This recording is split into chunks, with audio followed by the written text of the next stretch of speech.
I'm Elise Elliott. I'm thrilled to be here as part of Tobin Brothers' Say It Now campaign.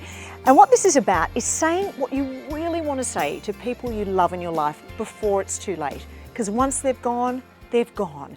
And I honestly think part of grief is regret over those things you never said. So I'm pretty excited. I've got 4 people I'm going to say it now to. One of them I have not seen for 36 years.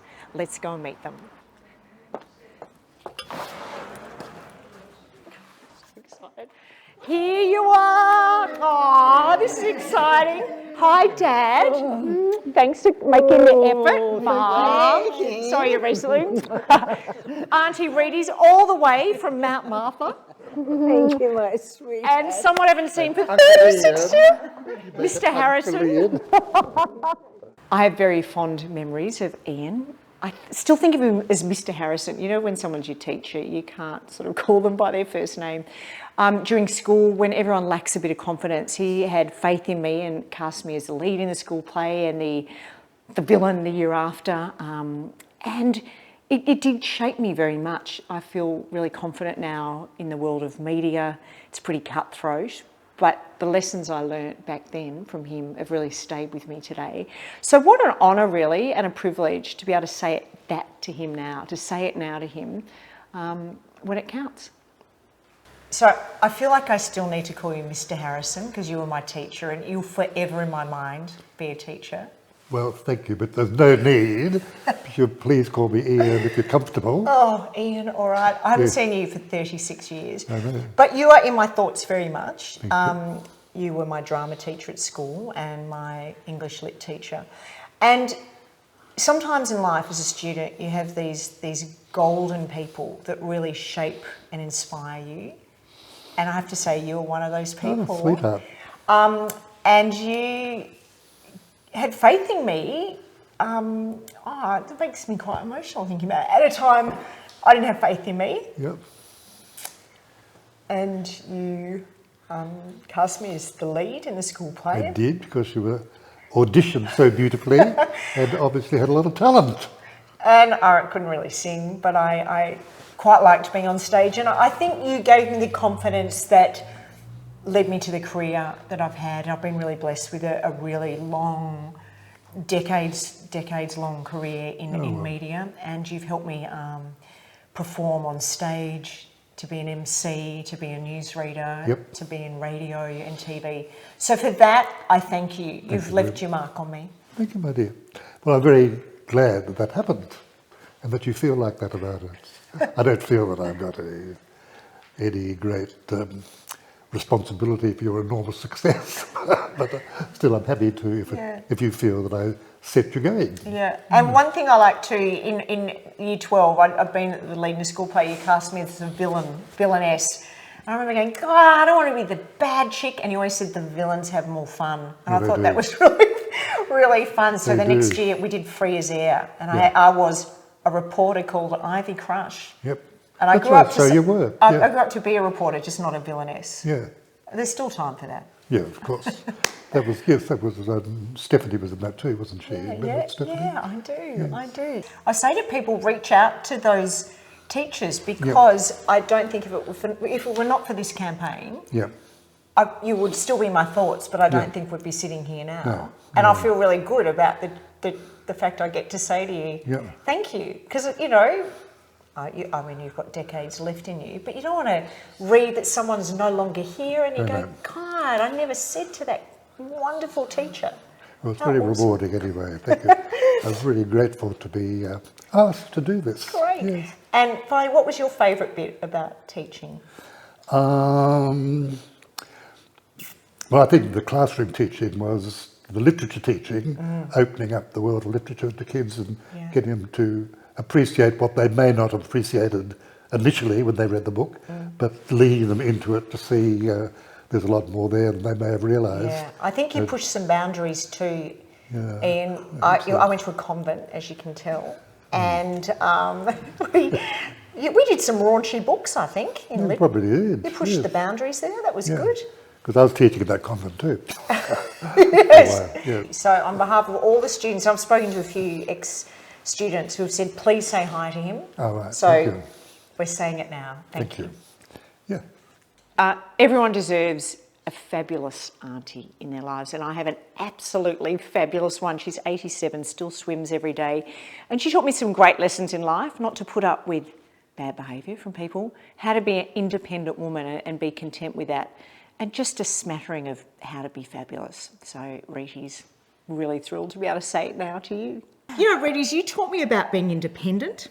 Yes. That it's okay to be single. I was single Yes. for a long time. I didn't get married Yes. till I was 40. Well, look how long I was. I know, yeah, the same. And you were always very glamorous. You know, I remember as a young girl how looking at you lovely. and thinking, How God, lovely. you're so It's an effort. absolutely fabulous. So thank you for teaching me about that, the importance of being an independent woman. It's okay to be alone and a whole person. Exactly. And a bit of pizzazz and glamour doesn't go astray. Right. You have to work on it all the time. Never go to bed with your makeup on, things like that. All those little things. And always That dress you- up, always look good. Absolutely. Yes. Never ever see anyone before 10 o'clock in the morning. All those beautiful things. But you have been the joy of my life. Aw, I have to say, I chose not to have children because after a life of travel, the most exciting people that I've worked for as a PA, and after all that excitement, I came home and married the old bloke across the road. But not any old bloke. He was a soldier. he was a platoon commander. Well, he became extremely famous thanks to you. And you did the most amazing thing. He had been through hell during the war in Kokoda.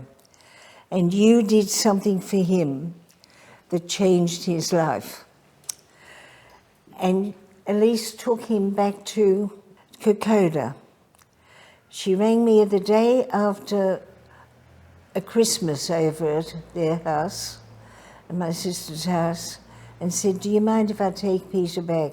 She had found him very distressed in the garden. And I said, "I'd be delighted, but I don't think that he'll go." And he did. And it changed his life. Yeah, so he had PTSD. He had a lot of... He had trauma at night, and which he'd never speak about the next morning. Well, I think he went back there to Papua New Guinea and he said to me I could put some demons to rest. That's it. And I think a lot of those soldiers carry a lot of trauma and sadness with them, and for him to go back and put them at rest. So I hope he was a bit easier for the last few years to live with. You've been, without doubt, the most amazing girl to have shown that kindness. Yeah. So there's another part to you that people don't see. Not this glamour, there's the heart. And the heart is there for everybody. But you also told me and taught me, I didn't heed this message till much later in life, not to put up with any you-know-what. Oh, no. I'll tell you a little story, and I hope it won't go on for too long. My first job, I went to work at 14 and jumped on a train and went to Paran Station and worked for a solicitor. One day, as the office girl, I came back with the wrong meat in the sandwich. And the solicitor threw the sandwich at me and it hit me in my face. I'd weathered on through the afternoon, and at night I caught the train home, and by that time I'd broken and I was crying. And it's how people in your life can change your life, and that has stayed with me all the time. I got off the train and a man came off at the same time and he said, "What's wrong, love?" And I told him about it and he said, "Right, stand up straight." "Come on, no, stand up straight." He said, "You're a nice looking little girl." He said, "Don't ever let that happen to you again. Don't let anybody speak to you that way or hurt you again. It's how you come across people in your life who'll just say one sentence, and that little sentence, that man went away never knowing he changed my life. There you go. So if you had an opportunity, wouldn't it be great if you could say it to him now? I Thank would you. have So if loved he's to. listening, if he's out I there. loved, didn't even know his name. And that message you passed on to me too. I always say to people, tell your folks, if you're lucky enough to still have them around, tell them you love them. I am lucky enough to still have my mum and dad around. And not only that, to have a really, really great relationship with them. I feel very privileged and really, really lucky to have that. And what a great opportunity to say those things to them that I say a lot, but there's still more. There's always more you can say. So I'm of an age now where a lot of my friends sadly don't have any parents. I am so honoured, happy, relieved and just loved up to not only have two parents still with me, but two parents with whom I have a really great relationship. Absolutely. You know, I speak to you every day. But even though I speak to you every day, you know, things get lost in translation and things don't get said. And I guess this is an opportunity to say to you both now important things. Dad, I love you, you know that. What I love about you is you never, ever judge me. I went through some really tricky times, Yes. probably around my 30s, and you just had faith in me, you supported me so much emotionally, and I remember once something quite shameful happened to me, and I just thought I'd never overcome it, and you said, no, this adds a bit of intrigue to you. I'll never forget that. You said it makes you intriguing and interesting, having sort of this unusual setback in life, and that was a wonderful thing. You never judged me about that. You're also so good at organising. You have everything you ever need in your pockets. You'll pull out toothpicks and scissors and tweezers and being a surgeon, he's got like go-go gadget, all the little things. You have Band-Aids when I need them. And you're incredibly organised. I remember at school, through university and various jobs, you would go through calendars with me and timetables and subjects. So you had a really good, clever mathematical brain about things like that. So you helped me become a bit more organised, having been quite a disorganised person. So for that, I'm very, very happy and just thrilled to have that in my life, Dad. Well, I'm pleased I'm still here. I had a few hiccups and one of my golfing friends decided to give me a nickname of Lazarus because I seem to be coming back from issues that normally take other people to heaven. Yeah. So I'm a great survivor You are. for you. Yeah. It's important. So great. And I'm still here. I know. And, you know, even my daughter loves you very much, calls you Grandy as well. And I think she sees you through the prism of me, and that's obviously through the prism of great love. But thank you, Dad, for always encouraging me and never judging me. Oh, my pleasure. I thank you. Yeah. Most gorgeous daughter. Thank you. Thank you. It's no difficulty, I promise you. Yeah. Some things have been hard, getting on with people in hospitals and administrators and so on. I have no difficulty getting on with you. Yeah. I enjoy talking to you, and you've got enthusiasm that keeps me going. Thank you. That's so great. That's so great. And Mum, you've shaped me very much. You know, I mean, you always used to say, drop your voice. I used to have, oh, I will drop your voice. Even to stand tall, you know, to physically stand tall. You know, these little things. I find myself going around the house doing things you taught me. Like we're discussing today about how Tom, my husband, can't put a doona cover on. I think that's just convenient. And you are a real warrior and a warrior, but a warrior on my behalf. Absolutely.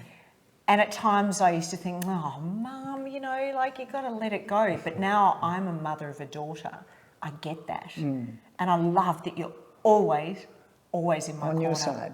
Always on my side and always in absolutely. my corner. Yeah. And I get that now being a mum of a daughter. Well, you're a treasure of a daughter. Absolutely. And I guess you wonder when you get to this sort of age, why am I getting to this age? And I think the big plan out there sees Warner and I needing to help you in different ways and just suggest things that in your busy life you just may not think about twice. Yeah, I know. See, this And that's makes been me our very privilege. My emotional. privilege. Absolutely my Yeah, privilege. no, I'm really lucky. And I think of, gosh, you know, my husband doesn't have his parents around, you know, and I still seek your counsel on so much. Well, you know, I lost my parents when I was very young. I thought about all the things I could have done for them and how they could have helped me better. Yeah. And so then I get my chance to do Yeah. that with you. And Yeah. it's a great privilege. It's just a great privilege. And it makes every day have a meaning. Every day. It's Yeah. lovely.